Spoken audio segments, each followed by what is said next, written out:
shows nothing but an empty, arid. Take a look at this satellite image from China. At first glance, it shows nothing but an empty, arid desert landscape.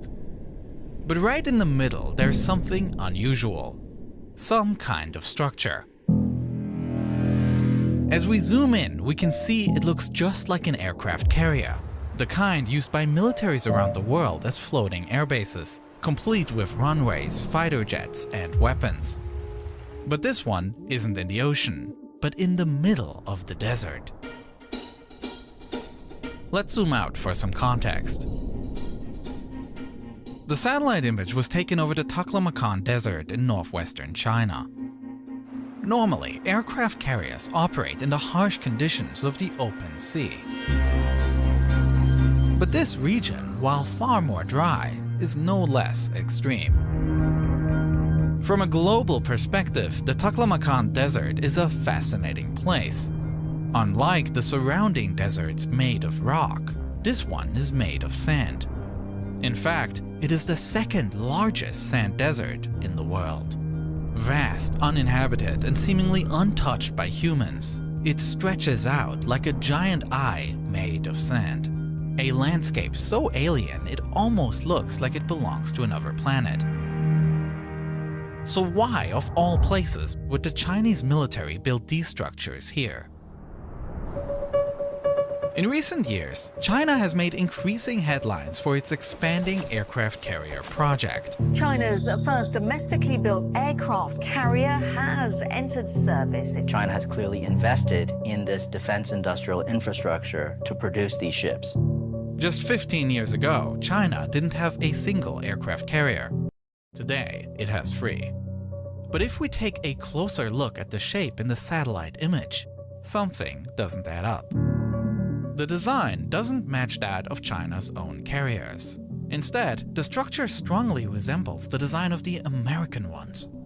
For comparison, here is the distinctive shape of the Gerald R. Ford class carrier, the latest in the US Navy's fleet. Moving slightly away from this location, we can see a path cutting through the desert.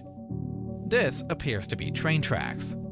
And on the other side of the tracks, yet another structure comes into view.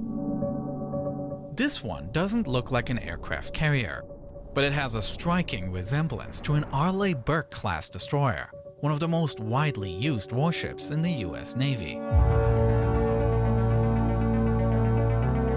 The similarity is unmistakable, not just because of its general shape, but because of the precise outlines of key features, like the ship's bridge, its funnels, and even the vertical launch system used for firing missiles.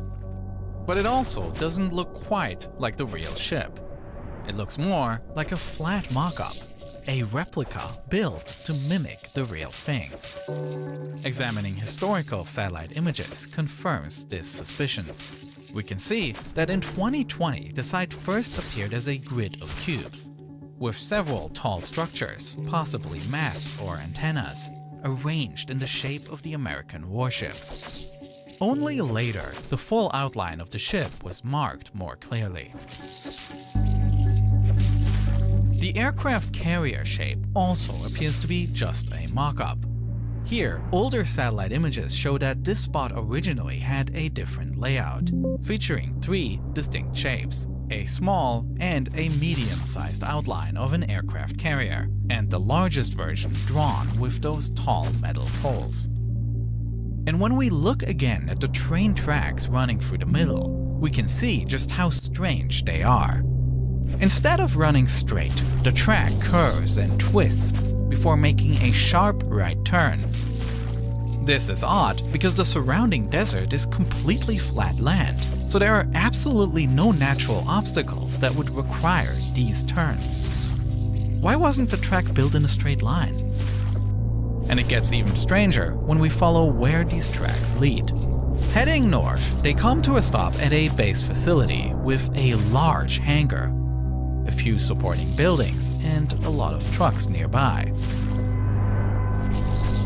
And when following the tracks the other way, heading south, they simply vanish into the desert as the tracks just end. with no sign of ongoing construction and no clear purpose. To get close to understanding why China is doing all of this, it's helpful to take a look at where the real counterparts of these mock-up ships are located.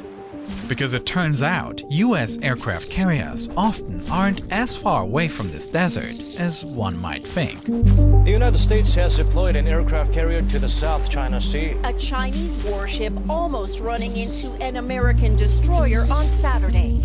Tensions in the waters around China have been escalating for years, leading to frequent confrontation between the US and China. At the center of these disputes are two major conflicts: the South China Sea and Taiwan. In the South China Sea, multiple nations lay claim to various overlapping territories, and China asserts its claim over almost the entire sea, treating the ocean as its own national territory rather than international waters. To reinforce this claim, China has artificially expanded low-lying islands and underwater reefs, covering them with sand and transforming them into military outposts. The US, in response, regularly sends warships through these waters and conducts military exercises. The purpose of these so-called freedom of navigation operations is to challenge China's territorial claims on the sea. But this is just one reason why US carriers are present near China. The second major conflict is the increasingly tense situation between China and Taiwan. Tensions over Taiwan look no closer to a peaceful resolution. Beijing claims Taiwan as part of its territory. While Taiwan de facto operates as a fully independent nation with its own government, mainland China views it as a renegade province. One that, if necessary, could be brought under control by force. The threat of a Chinese invasion of Taiwan is very real, and it is something the US opposes, which is why the US Navy maintains a strong presence in the Taiwan Strait. Two serious conflicts that have the potential to become much worse, and China is preparing for them by using their desert as a practice ground for a potential future war. The structures are practice targets built to test whether Chinese missiles can accurately strike US warships. Some experts believe that the many vertical metal poles could be sensors used to study the impact of missile strikes on these targets. Another theory is that they are radar reflectors, placed to better simulate the complex metal structure of an actual vessel, so that radar-guided attacks can be tested. And satellite images from a different test site confirms China is hitting their targets. But striking a stationary target is one thing. A real warship, of course, wouldn't just sit still. And that is where the train tracks come into play. When following the exact path of the tracks, we find yet another aircraft carrier mock-up. This one, perhaps the most elaborate of them all. A three-dimensional model, complete with numerous poles sticking up from its structure. A photograph taken at a Chinese arms convention appears to show a scale model of this very system. And according to these photos, the mock-up was developed by the Chinese arms manufacturer KSIC. Experts believe that the curves in the track are designed so China can simulate a United States carrier taking evasive maneuvers to avoid being hit. They can simulate a carrier taking two sharp turns to avoid being tracked by a missile, or speeding off to get out of the possible impact zone. And once again, satellite imagery suggests that these tests have been successful. Now, China isn't the only country building mock-ups of American warships. In 2014, Iran constructed a replica of a US aircraft carrier, this one even seaworthy. They used it for missile tests and then repeatedly bombed it until it sank, an exercise that gained international media attention. Even though propaganda may have played a larger role than actual practice in this specific case, Training with mock-up targets is a common military practice, and the US is doing this all the time, building elaborate fake towns in their own deserts, and even training with their own mock-ups. For instance, a replica of China's Chengdu J-20 fighter jet was spotted at a US Air Force base in Georgia. And it's well documented that the US military has operated fully functional Russian Su-27 and MiG-29 fighter jets on American soil for training purposes. But what makes these mock-ups particularly concerning for the US is that China isn't testing ordinary weapons. China is using these tests to demonstrate a system that could fundamentally change military strategy in both conflicts mentioned before. US intelligence assumes that China possesses a specialized variant of its Dongfeng 21D missile that is specifically designed to target and destroy moving warships like aircraft carriers. This Chinese missile follows a ballistic trajectory, launching high into the atmosphere before plummeting back down at extreme speeds. Then, during the descent phase, a maneuverable re-entry vehicle separates from the missile. And unlike a traditional ballistic warhead, this one can adjust its course in mid-air, allowing it to strike smaller, more precise targets, and even track and hit moving ships. To support this system, China has also expanded its satellite network, improving its ability to track moving targets in real time. Experts believe that defending against this kind of weapon is extremely difficult. Unlike short-range missiles or torpedoes, which require a submarine to get dangerously close to an aircraft carrier, this system enables China to attack US ships from medium range in mainland China. This means conventional US surface-to-air defense systems may not be able to react quickly enough to intercept the missile during the mid-flight phase. And in the final phase, interception becomes even more difficult due to the maneuverable re-entry vehicle, which follows an unpredictable flight path and could potentially execute evasive maneuvers. Conducting these tests in the middle of the desert, fully visible to satellites, could be seen as an intentional message, as it is to the benefit of China if these capabilities are known. That is, because the mere existence of this technology is already shifting the balance of power. If the US cannot bring their carriers within striking distance of this missile, they are forced to operate them farther away from China, which would put the conflict zones outside the range of the aircraft stationed on the carrier, practically negating the use of such carriers. And so, without ever needing to use the weapon, its presence is strengthening China's ability to project power in these conflict zones. Taiwan is also preparing for this possibility, and the country has recently announced a large-scale military drill simulating a Chinese invasion of the island, with over 22,000 reservists taking part. So far, this story hasn't been picked up by many major US news outlets, but it's an important development to follow. And to help myself keep track of stories like this, I love using this video's sponsor, Ground News. The idea behind Ground News is simple, but it completely changed how I stay on top of global events. Ground News doesn't write its own articles. Instead, it collects coverage from a wide range of sources and organizes them by story. At the top of each story, you get a quick summary of what's going on. You can instantly see how coverage differs between left and right-leaning sources. In this case, Ground News shows that the Taiwan story has been covered by 23 sources, 36% left, 43% center, and 21% right. Bloomberg, a left-leaning outlet, frames the drills as President Lai choosing to confront China, implying Taiwan is provoking tension. On the right, the Epoch Times emphasizes the threat from the CCP, portraying Taiwan's actions as defensive. With Ground News, you can instantly spot these kinds of framing differences and get a more complete perspective on what's really happening. In fact, Ground News has a whole page dedicated to tracking stories with the biggest coverage gap.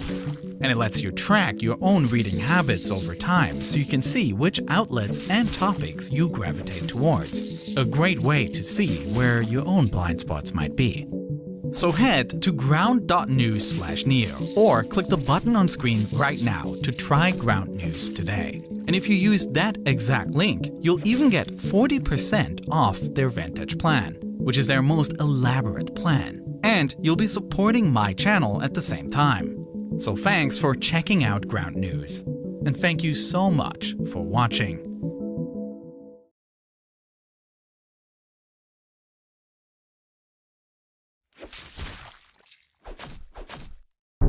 What you are looking at is considered the most densely populated place that ever existed.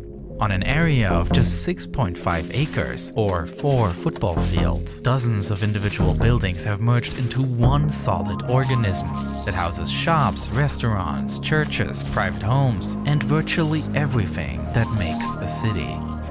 While the outside-facing apartments get to enjoy sunlight, a vast majority are located within this block, full of dark pathways. It is a giant urban maze that attracted all kinds of people with reasons to hide. This is Kowloon Walled City. To understand just how incredibly closely packed people lived here, let's compare this city with other places. Take the East Village in New York City, located in Lower Manhattan.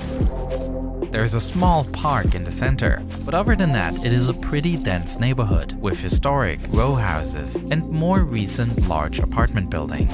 Based on the 2010 US Census, just over 44,000 people live here. That results in a population density significantly higher than for all of New York City, and New York is the most densely populated city in the United States. By all means, this is a dense place. But let's compare it to Kowloon Walled City. In 1987, a survey estimated that 33,000 people live here.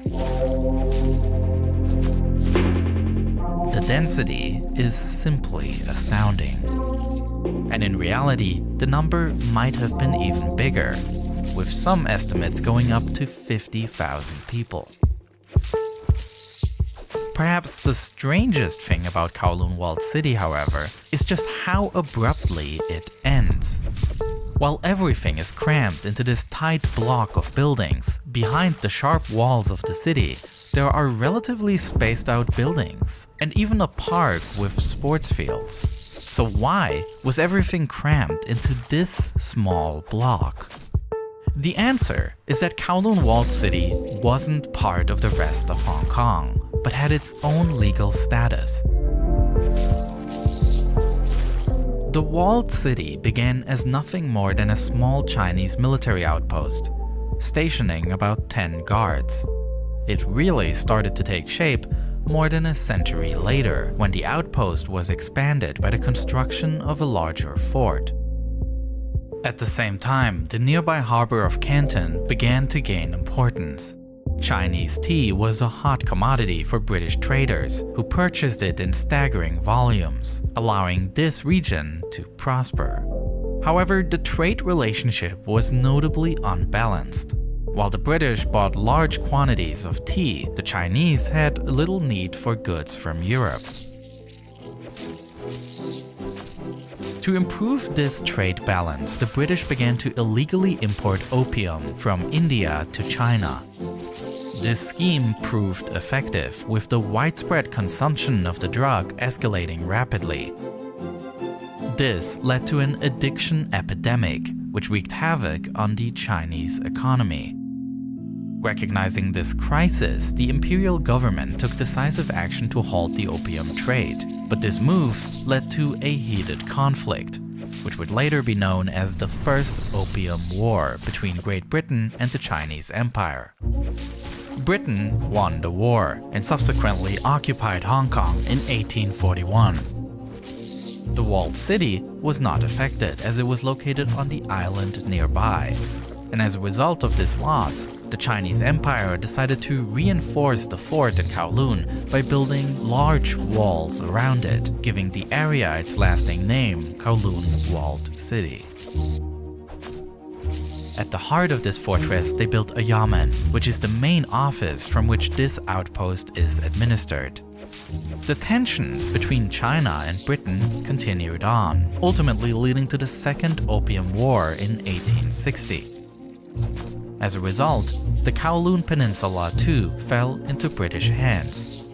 And the final boundary negotiation took place in 1898, resulting in a 99-year lease of the new territories to Britain. This is, in short, the story of how Hong Kong became a British colony as it is commonly known. But what is often overlooked is that the convention included one specific exception: the Kowloon Walled City, which is located inside the new territories, a Chinese enclave in the middle of British Hong Kong. As time moved on, both the Chinese and the British administrations showed a lack of interest in the walled city, leaving it to its own fate. The desolate barracks soon became makeshift homes for squatters seeking refuge. And recognizing the need for community structures, a Protestant church seized the opportunity to establish a senior home within the historic yamen. But the peaceful existence of this enclave was shattered in 1937, when war erupted between Japan and China. The full-scale invasion initiated by Japan emerged as the central conflict in the Pacific throughout World War II. And by 1942, Japan had taken control of vast swaths of northern China, as well as holding various coastal exclaves, one of them being Hong Kong, which they utilized as a strategic military base. The Japanese expanded the local Kai Tak airport, and to do so they needed building materials. Therefore, they tore down the walls of Kowloon Walled City, which was located right near the airport. The end of the Second World War saw Hong Kong revert to British control. Simultaneously, the newly founded People's Republic of China in 1949 reasserted its right over the Kowloon Walled City. Practically, however, neither the Chinese nor the British took control of this area. And with a massive wave of refugees in the wake of the Chinese Civil War, the need for cheap living space in Hong Kong was immense. And so, in the decades that followed, a maze of buildings grew ever higher and denser. Single houses became multi-story buildings, became 14-story skyscrapers.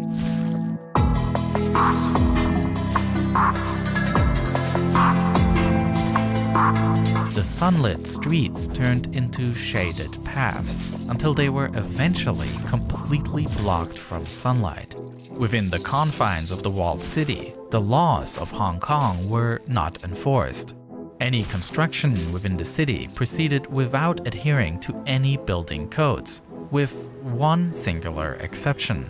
Due to the city's close proximity to Kai Tak Airport, a strict height limit of 14 stories was enforced. Kowloon Walled City was located right along the path into the airport. Landings at Kai Tak were one of a kind, with pilots navigating through Hong Kong's mountainous terrain, flying remarkably close to the walled city on final approach. The highest priced apartments were those facing the outside, followed by those near the internal courtyard. These units offered the precious commodity of sunlight and fresh air. You could add a caged balcony to your apartment, cleverly expanding your living space. But most of the units were located inside, in extremely unhealthy conditions. This is a plan for a typical building inside the city. With no windows, people here were completely dependent on electric light. There also was no waste management in place, which led to catastrophic air quality. Frequently, rubbish was simply disposed on one of the city's rooftops, or thrown into one of the shafts between buildings. The air is said to have been constantly stuffy and polluted by the many factories that operated inside the city. As for clean water, a mere 6 official water stations served the entire city, which means residents often had to carry the water over long distances. In terms of electricity, few actually paid for the service. Instead, most residents opted to illegally tap into external cables, routing them through the city's intricate maze of narrow passageways. These harsh living conditions attracted not just those looking for a cheap place to live. The city's ambiguous legal status also attracted those who saw potential for unique business opportunities within its shadowy confines. The walled city became a popular hub for dentists. Many of those had obtained their qualifications in mainland China, but found their licenses unrecognized in British-governed Hong Kong. This rendered them unable to legally practice elsewhere in the city. The absence of regulatory oversight also allowed various workshops, such as those specializing in metal fabrication, to flourish within the city. And kitchens were selling popular food items that were outlawed in the rest of Hong Kong, such as dog meat. Generally, food production was a common business inside the city, despite the completely unsanitary conditions. It is even said that many of the delicacies processed here over the day ended up on the plates of expensive restaurants across Hong Kong later in the night. While these kinds of businesses within the walled city skirted the edge of legality, others plunged straight into the realms of serious criminal activity. Just because this city is free from the laws of Hong Kong did not mean it was a space without order. Power structures still exist, with the triads, notorious criminal gangs, controlling the city. While businesses did not pay taxes, many of them were forced to pay protection money to these groups. And the triads themselves engaged in illegal businesses, such as soliciting prostitution, opium dens, and in the later years venturing into heroin trafficking. The Hong Kong authorities found themselves in a difficult position, not wanting to let the growing addiction problem get out of hand. A permanent police presence inside the city would be an affront to China, which still claims the territory as its own. Therefore, in the mid-1970s, the authorities decided to carry out many isolated raids, with police officers storming the city for short periods of time, arresting criminals, confiscating drugs, and then leaving again. In addition, various private aid organizations established themselves, operating a kindergarten as well as a Christian missionary youth center that offers help with addiction. The historic Yamen in the middle of the city became a popular social spot, hosting public events for the city's residents. Even though the situation in the city improved in parts, it was again geopolitical reasons that ultimately ushered in the final chapter of the city. Its legal status was a result of the 99-year lease of the surrounding new territories, and it is precisely that countdown that was coming to an end. In 1984, after years of negotiations, Great Britain and China agreed on a handover of all of Hong Kong back to China.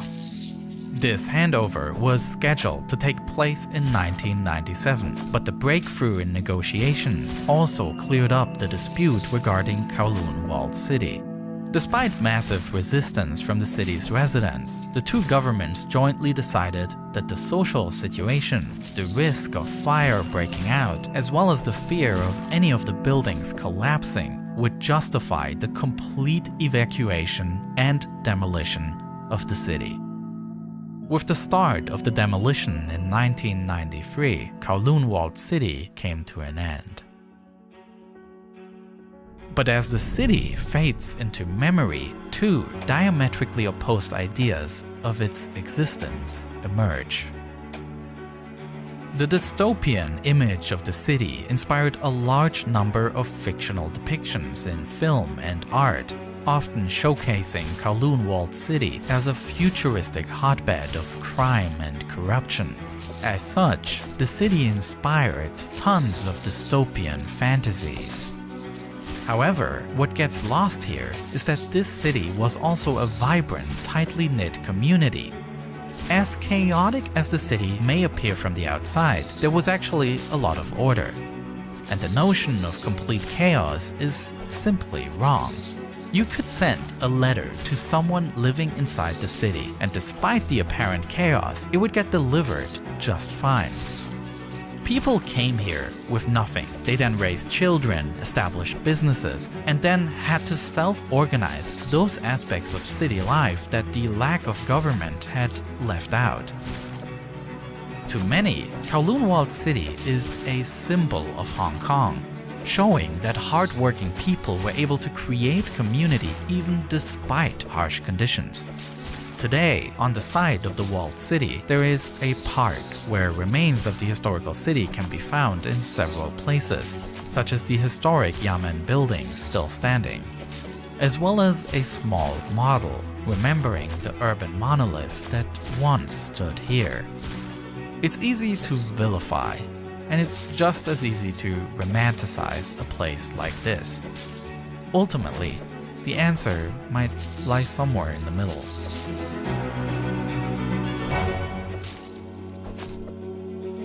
The story of Kowloon Walled City is one This video was made possible by CuriosityStream.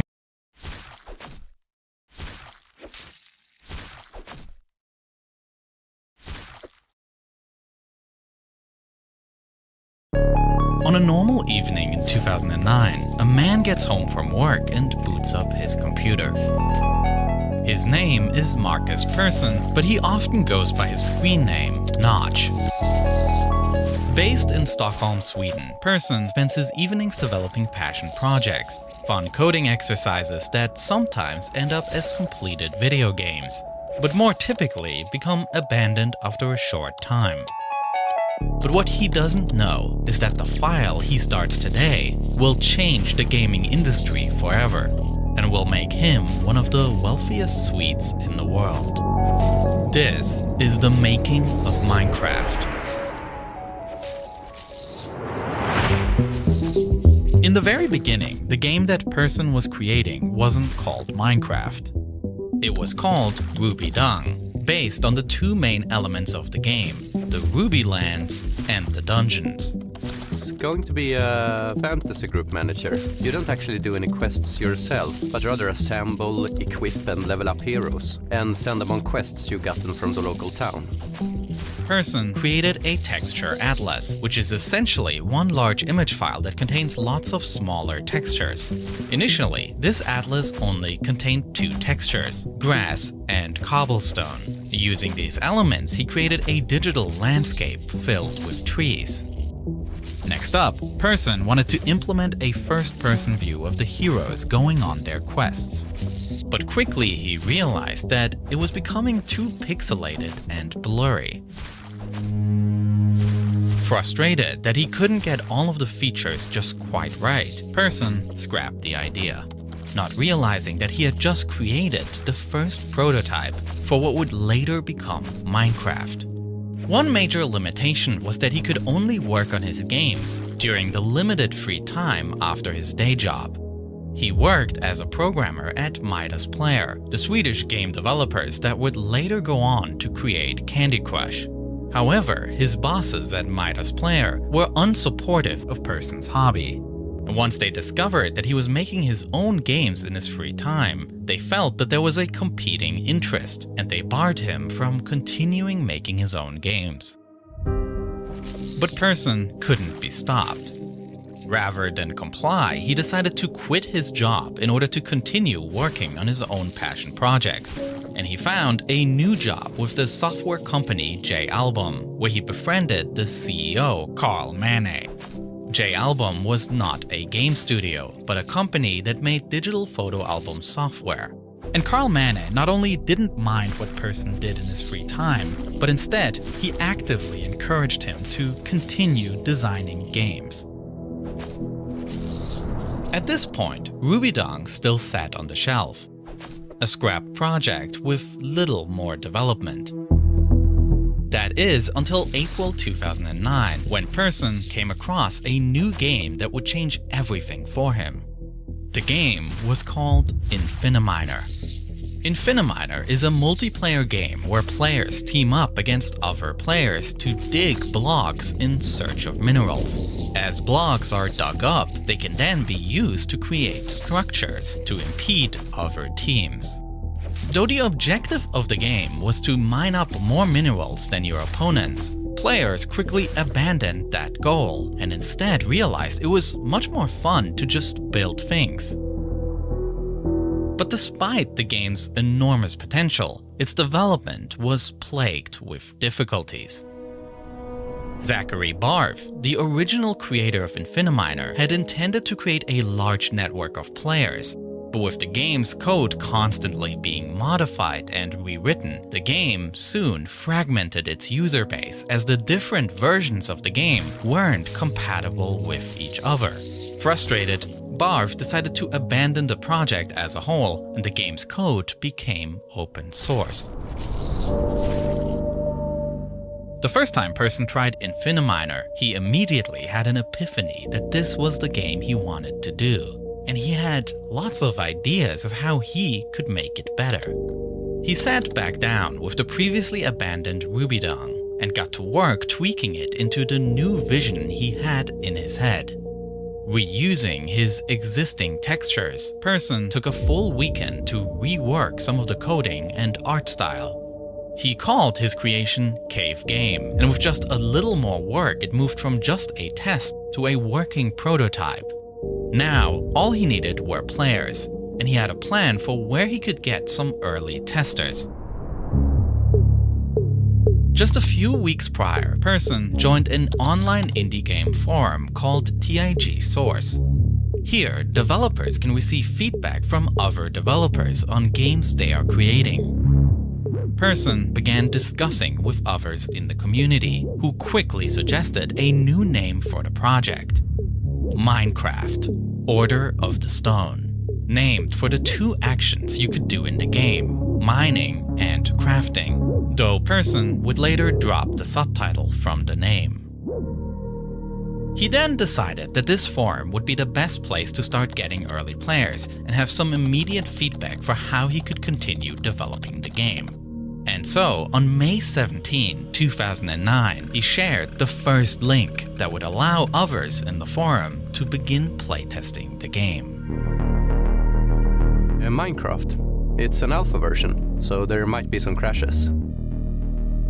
Just 12 minutes after he posted the link, the first person provides feedback. Oh hell, that's pretty cool. I just dig around in the ground a bit and suddenly I'm in this underground cave. Great sense of exploration already. Just 3 minutes later, the next reply. The animations are fantastic. It's generally really derivative at the moment of Infiniminer. Quickly, more and more people are downloading, providing feedback, and, above all, praise. And though the forum was made for feedback, players couldn't resist posting the things they have made. And since people were showing off screenshots of their creations, more and more people were encouraged to jump in and give it a try themselves. The community also had plenty of feedback for features that could make Minecraft even better, and Persson was on it, updating his blog nearly every day with the progress he was making on adding many of the ideas presented. I plan on having several game modes: creative, survival, team survival, a fortress.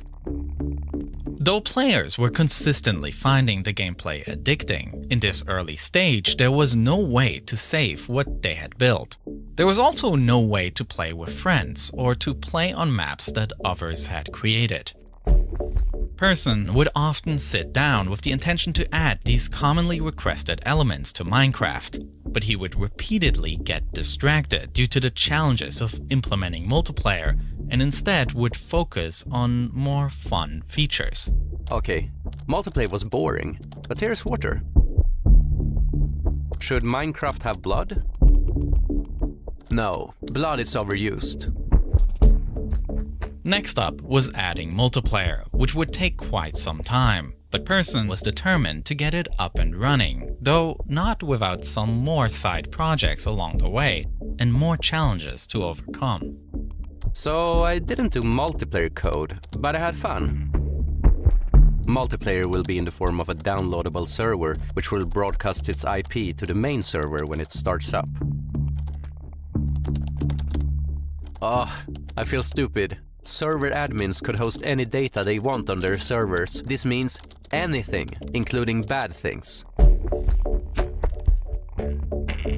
Multiplayer's starting to go good. I've got player connect, disconnect going, and map streaming on login. With the release of multiplayer, nearly a month had passed of constant updates, fine-tuning, and debugging since Minecraft was first introduced to the TAG source community. And Persson realized that his passion project could be much more than just a game he was making as a hobby. If it was going to continue to grow like this, it was time to put a price tag on it and go commercial. Though today it may seem completely normal that an indie developer sells their game rather than releasing it for free, this wasn't actually the case in the late 2000s. The expected practice, rather, was to release a game as freeware and to make money through the use of ads. Persson, however, came up with a different plan. Having seen how valuable the direct feedback from the forum has been, he designed his pricing to reward early adopters. And despite the warning that people wouldn't pay for such a game, sales started coming in almost immediately. Persson even started seeing such a high influx in his income that his PayPal account was frozen due to suspected fraud. It was also enough that he was able to change his status from full-time to part-time at J-Album, allowing him to spend even more time on developing Minecraft. Month after month, Persson followed the same process, listening to feedback from those who were playing, implementing more features that were commonly requested, and fixing any bugs that were reported. He also, during this time, met another person on the TAG source forum that could help him with the game's sound design. Daniel Rosenfeld is a musician and sound engineer, and he began to collaborate with Persson to provide sound effects for Minecraft, as well as produce the iconic soundtrack that is still used to this day. By 2010, sales of Minecraft had grown to the point where Persson was able to quit his part-time job with J-Album altogether, and it was clear that as Minecraft continued to expand, Persson would need an actual business structure to handle the explosive growth.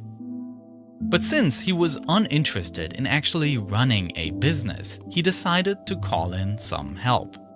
First was a friend and colleague from Persson's old days at Midas Player, Jacob Porser. Second was yet another colleague, but this time from J-Album, the former CEO Carl Manne. Together, the three would establish the company that would officially back Minecraft, Mojang. Persson was no longer working from home, but had built a small team. The game was still not officially finished, but it already became immensely popular amongst players. And by August of 2010, Minecraft had grown enough to catch the attention of other, much larger game developing companies, such as Valve. Persson was invited for a meeting to the headquarters of the gaming giant in Bellevue, Washington, and he accepted the meeting halfway across the world. And while there, Persson thought he could also meet some Minecraft fans. I have all day on August 31st free in Bellevue, if you guys could organize something on the forums. And I figured we could call it Minecraft Con 2010, even if it's just 3 people sitting around in uncomfortable silence for 20 minutes. During the meeting with Valve, the company offered Persson a position. However, he decided to turn the offer down, as his focus was solely on Minecraft. After these negotiations, however, Persson joined a small gathering of people that had come around because of his blog post. A little more than 50 people turned up to hang out in a park a meetup that would go down as the very first Minecraft Con. And this spontaneous event would give the Mojang team an idea. By the end of 2010, Minecraft had reached over 700,000 sales. And yet, by this point, Minecraft was still technically not a finished game. It was still in its beta phase, but Mojang's development team was close to finishing the actual release. With so much hype already built around the game, Mojang knew they needed some fanfare to go along with the game's launch. And in November 2011, they decided to host an official Minecon. This time, instead of an impromptu gathering of 50 people, it would be a sold-out organized event with 4,500 attendees. And in quintessential early 2010s fashion, this Minecraft convention had a party DJ'd by deadmau5.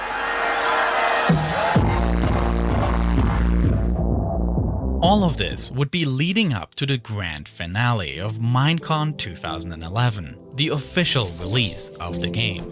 As the Mojang team gathered on stage, Person would stand by a large blocky lever, and with one pull, Minecraft was officially launched as a finished project.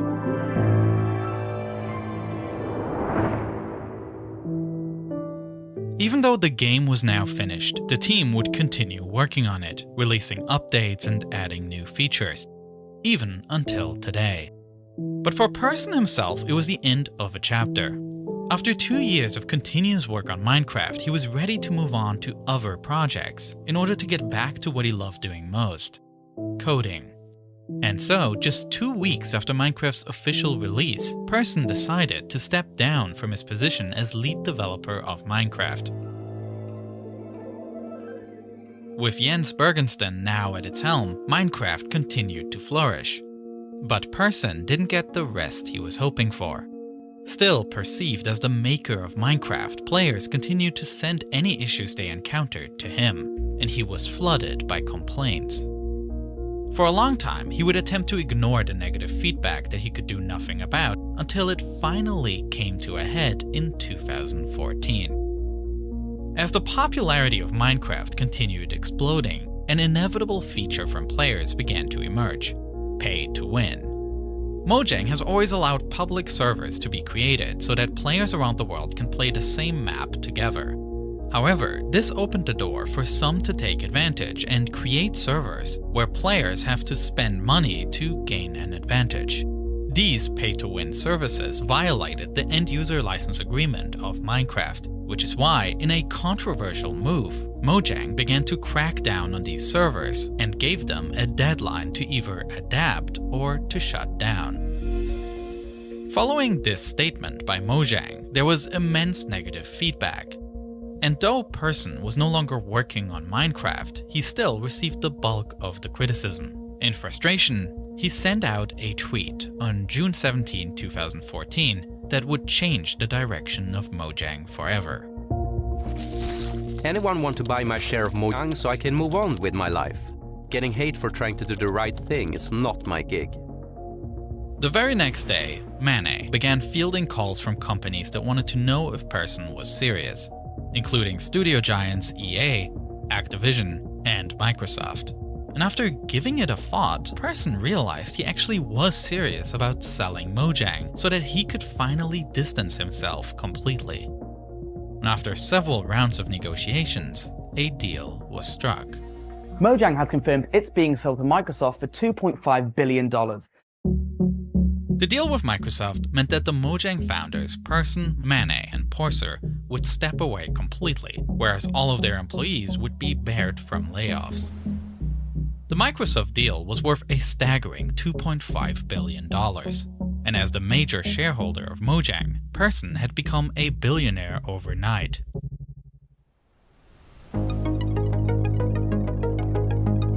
This is the part of the script that should have been the easiest to write. After all, it's a classic happy ending. Person had achieved the unthinkable. He turned his passion project started at home into an empire, becoming wealthier than he ever imagined. In the following years, Person would continue developing games, and he would do what billionaires do: moving to Los Angeles and buying the most expensive mansion ever built in Beverly Hills, hosting extravagant parties. Meanwhile, Minecraft continues to thrive. With over 300 million sales, it is to this day the most sold video game ever made. But yet, this is the part of the script for this video that was by far the hardest to write. In 2017, a series of racist and homophobic tweets led to Microsoft distancing itself from Person. They scrubbed his name from the game and did not invite him to the 10th anniversary celebration of Minecraft. Person's tweets were bad. Really bad. And they have significantly impacted his legacy in recent years.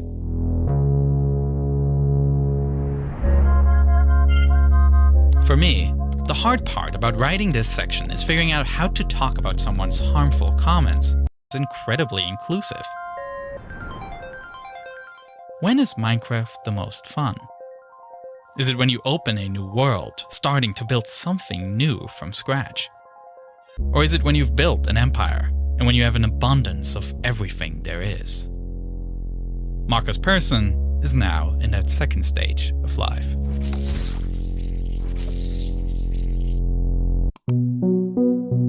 When I first started this channel, I never could have imagined it would lead to making videos like this. I got to hire an actor, build out a set, and even rent a soundstage in order to make this story come to life. And over the course of the last years, I have produced my most ambitious productions yet, my video series called Underexposure. Each episode a unique, gripping story that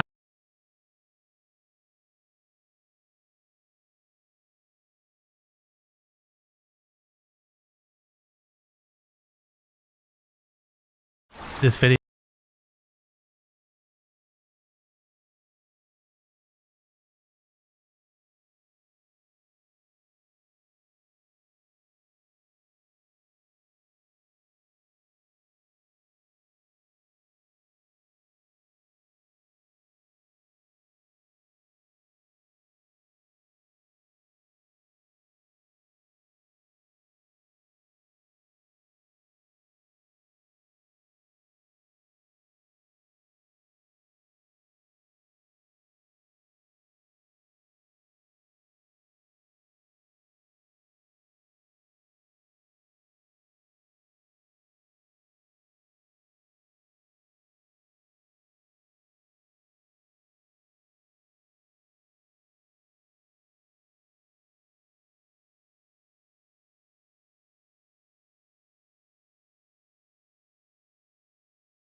Ladies and Gentlemen, hallo und herzlich willkommen zur 2 vs 2 Pizmeet Mini Olympiade heute mit allen außer Jay.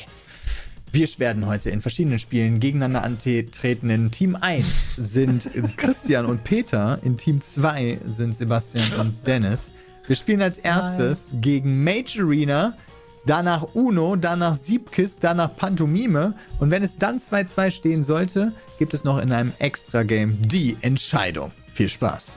Game 1, Mage Arena, Best of 3. Ein Game, wo man schreien muss, und zwar seine Angriffe, seine Zauber. Das wird jetzt ein bisschen wild, aber das wird bestimmt funny. Let's go. So, los geht es. Hol das Ding. Okay. Ich gebe Norden. Was haben wir hier? Crystal? Ja, geh in Norden. Ich bleib hier erstmal. Ich verteidige uns. Okay, Christian. Wir sind ein Team. Yes. Das ist eines der hässlichsten Spiele aller Zeiten. Also ist das für die Zuschauerinnen und Zuschauer ein bekannter Anblick, weil das sieht ungefähr aus wie deren Mutter. Yay! Okay, Peter, hier ist so eine Chest. Open it. Geht nicht. Doch. Okay, wir haben jetzt unterschiedliche Items. Crystal, Lock. Man kann die so nehmen und dann kann man die hier placen. Place mal hier mit auf dem Ding. Nimm mal den Crystal hier drauf. Ja, aber meinst du, die müssen wir den Zwergen geben, Peter, weil die schiffen sonst zu dir. Warte mal, hier ist doch ein Read Crafting Manual, Peter. Wir müssen einfach nur lesen. Oh Gott.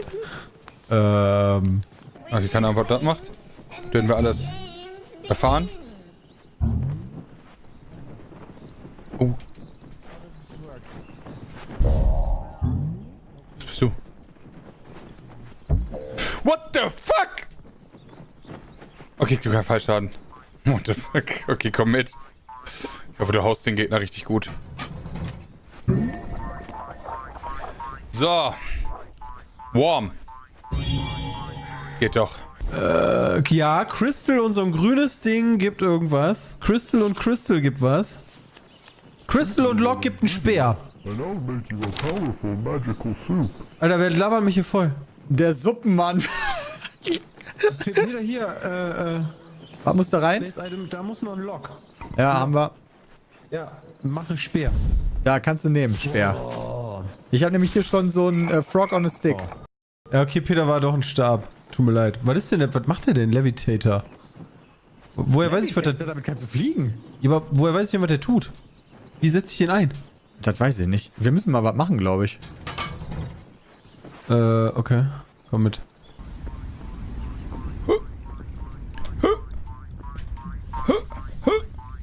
Oh Gott. Oh Gott. Nein. Wer ist er? Fireball. Oh, heiß. Was ist das denn hier? Was ist das?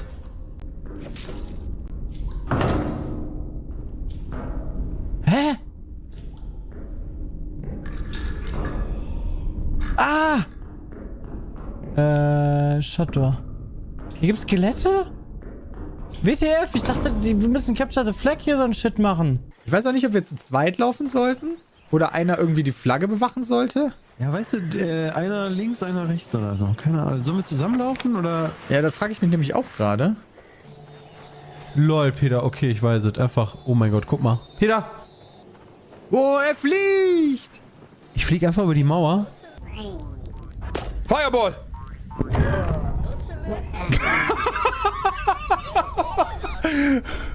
Wait, einer ist gestorben, glaube ich. Bram hat sich selbst gekillt. Bram hat Bram gekillt, das ist schon mal nice. Der hat vielleicht so einen Trank gebraut, von dem er nicht wusste, wofür der ist. Ey, Peter, ich fliege einfach über die Mauer rüber und dann nehme ich dir eine Flagge ein. Dann mache ich hier Stupor. Da ist aber noch ein weiter. Oh Gott. Bram ist an Bram gestorben. Ah, da ist ein... Okay, ich muss einfach mal zurück. Muss zu Bram. Da, hier möchte ich wieder hin. Was macht das? Was macht das? Ich habe keine Ahnung, was das tut. Das ist mein Problem. Okay. Das sieht gut aus. Das war ich selber aus Versehen, kann das sein? Da vor uns! Fireball! Fireball! Ausweichen. Fireball! Ja, ihr macht das schon. Ne? Fireball! Fireball! Hä? Wieso geht das nicht? So krasse Magic Missile! Freeze! Freeze! Freeze! Fireball! Freeze! Fireball! Freeze! Oh, fuck. Fireball! Woo! Fireball! Fireball! Fireball! Magic Missile! Fireball! Wichse! Fireball! Freeze! Fireball! Es funktioniert nicht! Fireball! Es funktioniert nicht! Magic Missile! Freeze! Stirb! Fireball! Fireball! Fireball! Oh mein Gott. Ich hab Sepp besiegt, den Lappen! Ich habe keine Ahnung, by the way, ob jetzt irgendwie an der Stelle...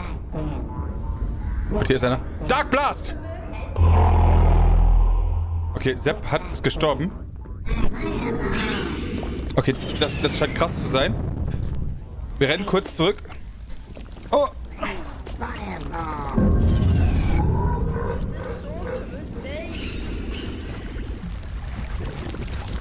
Okay, kein Problem. Ich bin verbrannt. Nein. Okay, warte mal. Wir haben keinen Respawn mehr. Bram! Bram ist jetzt an Dummheit gestorben? Oh, Bram ist permanent tot jetzt, ne? Ich bin permanent tot. Scheiße. Okay, vielleicht macht Sepp das noch. Okay. Oh mein Gott. Von wo? Sepp! The warlocks have captured the Misty Mountains. Was ist hier los? I don't get it. Freeze! Freeze! Fireball! Fireball! Freeze! What the fuck? Wie kann man denn ausweichen? Fireball! Freeze! Freeze! Fireball!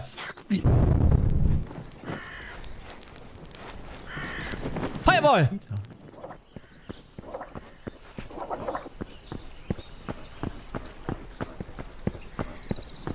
Worm.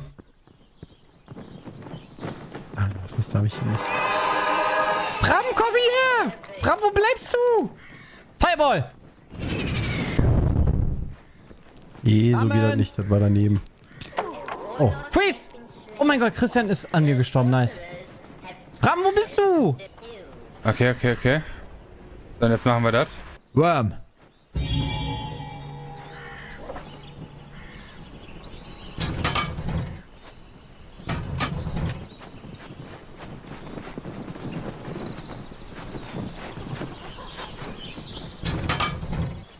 The sorcerers have reclaimed their base. Ah, fuck.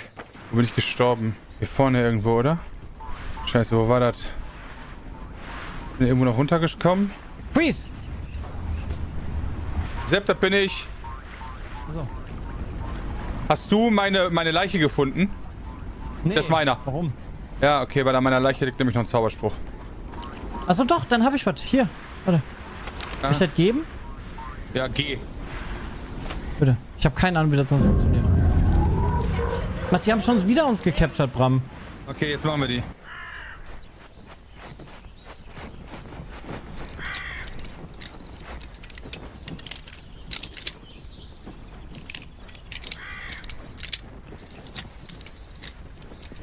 Freeze! So. Hast du meine... Nee.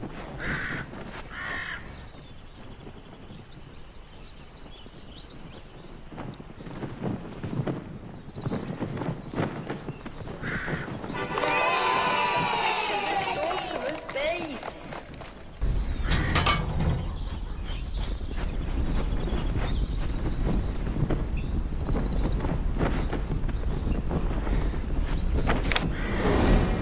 A warlock has been slain.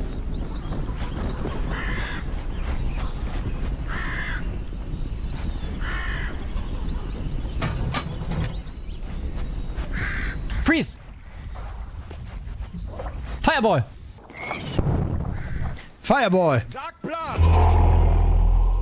Oh mein Gott. Magic Missile.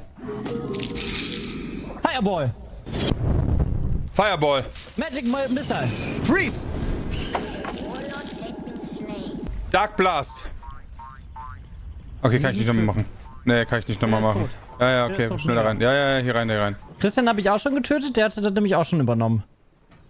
Ja, aber ich kann das nicht mal. Ich glaube, ich weiß nicht, wie ich das nochmal neu machen kann. Wie schnell kommen die denn hier wieder rein, ey? Das war ja insane.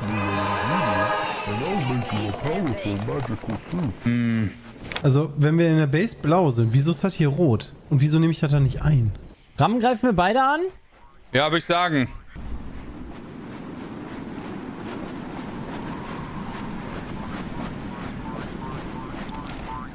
Dark Blast! Fireball. Okay, leider nein.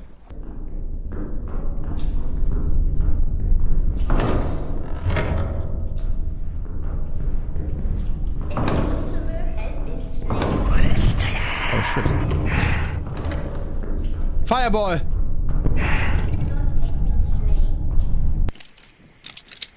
Ah, hier ist das.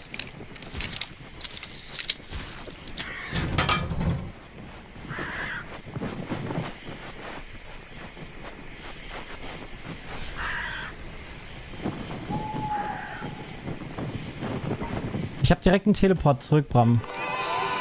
Hier vorne können wir zurück teleportieren. Ja. Freeze! Soll ich zurückgehen und die fighten, oder was? Ja, ich weiß nicht, wo die sind. Ich habe hier links, habe ich Da einen rechts, Teleport direkt nach rechts Hause. ist deren Portal vielleicht. Ich gucke dahin. Das ist meins.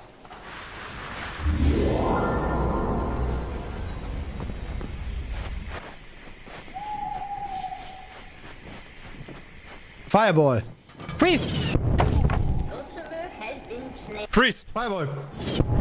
Oh, fuck. Magic Missile. Fireball. Magic Missile. Freeze. Scheiße. Das ist doch alles heute hier. Ach, scheiße, ey. Easy. Okay, cool. Kann mir kurz jemand erklären, was da gerade passiert? Das war irgendwie alles... Sie hatten euer, sie hattet unseres und Peter hat mich einfach am Eingang weggeschleit. Okay, das Levitation-Ding war geil, oder was? Ja, was verlierst du halt, sobald du stirbst? Ah, ja, aber nein, ich hab Dark Blast irgendwo gefunden. Das war auch nice, aber das Problem ist, das ist halt wie so ein Kamehameha. Das war krass, als du damit auf mich geschossen hast, einfach richtig Alter, Schiss gekriegt. selbst ich hinter dir bin quasi weggeflogen. Dass du überhaupt einen anderen Spell hast, hat mich schon verunsichert. Den habe ich gefunden in der Truhe in der Lavaburg. Welche Farbe waren wir? Waren wir rot oder blau? Weil, pass auf, ich bin zu Flaggen hingelaufen und dann stand ich da und da ist nichts passiert. Nee, ich glaube, bei dir selber passiert nichts.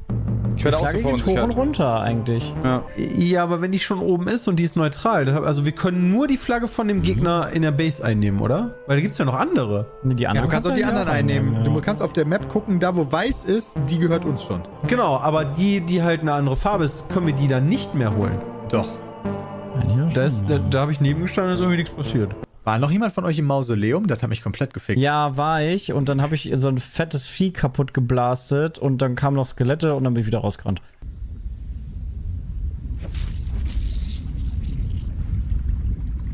Okay, safe. Okay, dann next round, ja? Next round. Okay, jetzt müssen wir gewinnen, Sepp. Du musst ihn noch muten. Du musst ihn noch muten.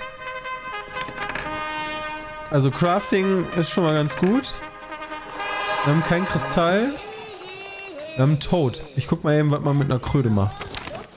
Ja, damit kannst du zum Beispiel diesen Dingens machen, der den Gegnern Items aus der Hand haut. Ja, das ist gut. Dann haben die...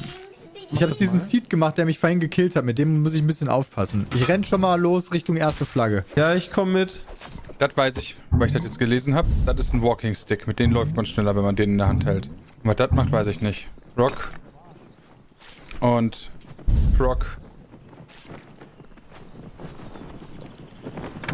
Okay.